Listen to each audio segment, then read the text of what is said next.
வணக்கம்ங்க. நான் ஒரு விஷயத்த சொல்றேன். கொஞ்சம் நல்லா கவனமா கேளுங்க.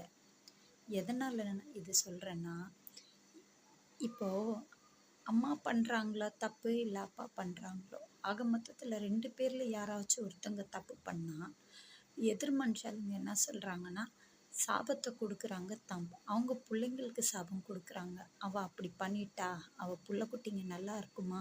சொல்லி சொல்றாங்க.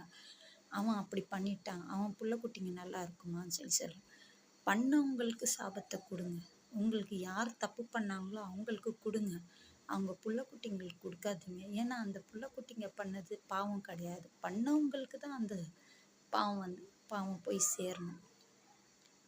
தயவு செஞ்சு நான் சொல்றேன்னு சொல்லி தப்பா நினைக்க வேணாம். இந்த மாதிரி நெறைய பேரு அந்த காலத்துலேருந்து சாபத்த குடுத்து என்னாச்சு? அவங்கவங்க சங்கதிங்க அழிஞ்சு போயிடுச்சு. இப்ப பாருங்க, அப்பன் கெட்டவனா இருப்பான். அதுல புள்ளைங்க நல்லா இருப்பாங்க, நல்லவங்களா இருப்பாங்க. ஆனா புள்ளைங்களுக்கு தான் அந்த பாவத்த போய் சேருது. அம்மா கெட்டவளா இருக்கலாம். அந்த சாபம் என்ன யாருக்கு போய் சேருது? புள்ளைங்களுக்கு போய் சேருது. தயவு செய்து இனிமேல்ட்டு யார் உங்களுக்கு கெடுதல் பண்றாங்களோ, அவங்களுக்கு சாபம் குடுக்கணும்னா குடுங்க. அவங்க புள்ள குட்டிங்களுக்கு தயவு செய்து சாபத்த குடுக்காதீங்க. அந்த மாதிரி ஒரு குடும்பமே அழிஞ்சு போய் கிடக்குது. அப்பன் பண்ண தப்புக்கு அவங்க புள்ளைங்க அனுபவிக்கிறாங்க. ஆனா அப்பன் பாருங்க, இன்னொருத்திய கல்யாணம் பண்ணா, இன்னொருத்திய கட்டிக்கினா, கட்டிக்கினே போயிட்டான்.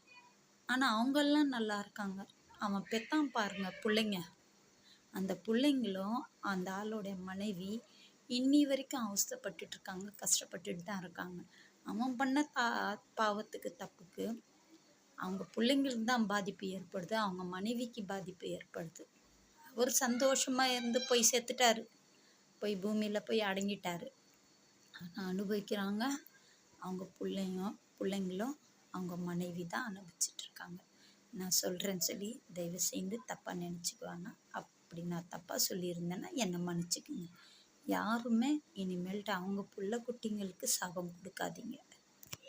வணக்கங்க. நன்றி.